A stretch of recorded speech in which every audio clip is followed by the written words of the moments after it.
Good girl.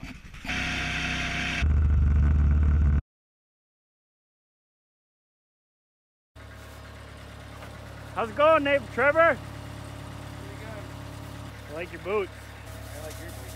Thanks. So what do you want to do here? Saw this little stuff a little bit. Pick it up and hold it over the pile and you can just whack it off. Oh, okay. What's going on there, Pete? Got a loose screw. I swear I tightened that before. Does that saw match you? You got a loose screw? Oh boy. Cut that out when we edit it.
Hey, Daddy. Hi. Is he sleeping? Well, that's okay. I guess Mini-Me won't get any chocolate! Some of these we cut to about 4 feet in length because they can fit in my stove, no problem. Some of the little stuff you don't need to split. We're saving a cut. That's one of the nice things about having that deeper stove. From Neighbor Trevor #2. Told me he didn't like that nickname. I personally like Neighbor Trevor #2. I think it fits and it makes sense. In the comments, you guys tell me what his nickname should be. Scale 4625 is a nice skid steer. I think the lifting capacity is about 1,100 pounds. It's a nice machine. They got the nice T-handles. You know, people call them, what do they call them? Hand controls. Hand controls, that's what they call them. They call them hand controls. Everyone likes hand controls. These are T-bar hand controls. So in the left one, you drive left, right. The right hand control is up, down, tilt. Curl. The one we got and the one Trevor got is under 10 grand. I mean, you can't really find a skid steer under 10 grand. A nice diesel engine, yoink, I think.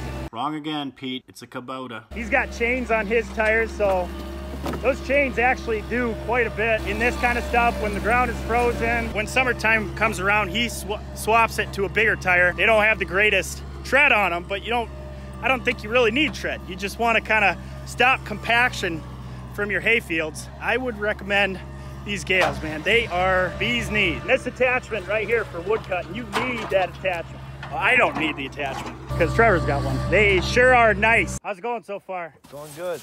Gotta have chains and this kind of stuff. Chains are good for snow. Chains are good for ice. You don't run chains in your hay field, do you?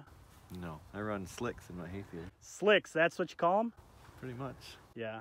No traction, but they're wider flotation. Wider, no traction, so when you turn, you don't tear everything up so much. That's another great point. Works too. Good. If you got new tires and you're out in a hayfield, you'll just tear it all up. What about this crummy stuff right here? Dirt in there, don't you? I think that's just rot. Does that affect your chain? Shouldn't. It's just mushy wood. This is dirt right here. That would affect your chain a lot. Why don't you want to run your chain through dirt? Because dirt's like little rocks, and little rocks will dull your chain. Not good. You leave this till the end, right? Till the end, or have it towards you, so when your chain goes around it, you're pulling from the clean side, and your dirty side is hopefully just getting flung off as you're cutting. If you have to cut dirt, you always want it towards you, so it's not being pulled through the cut, and it doesn't affect it quite so much. And you usually cut wood in the wintertime, right? Yep. Is there some reasoning why you do that? No bugs, no poison ivy, no overheating. I'm not making hay. I can deal with the snow and the cold. I mean, you just don't go when it's 10 below. Yeah. Yeah, and there was one year that we cut down some trees over a swamp. So the swamp was frozen, and we just take the M out there with the chains on it. Drag the logs out. So you do that in the summertime, you're going to be picking up dirt on your wood. Oh, it's just a mess. You can't even do it. You can't do it. It'll be so dirty. That H was a nice... we did a lot of pulling with that. Or a woods machine.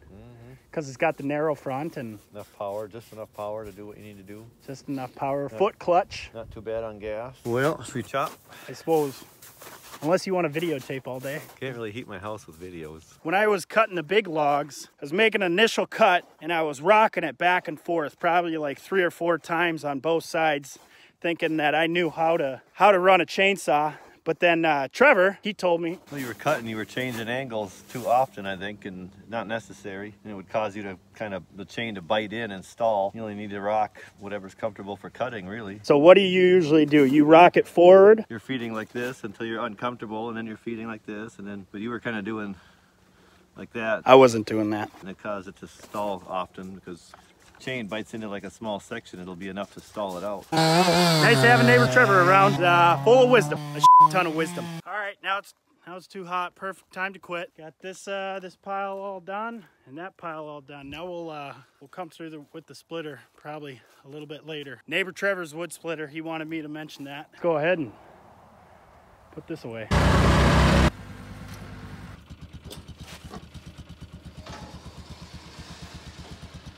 Now say the thing. The thing? The thing. Say the thing. What's the thing? Remember to say it like. Thanks for watching. Thanks for watching. Faster. Thanks for watching.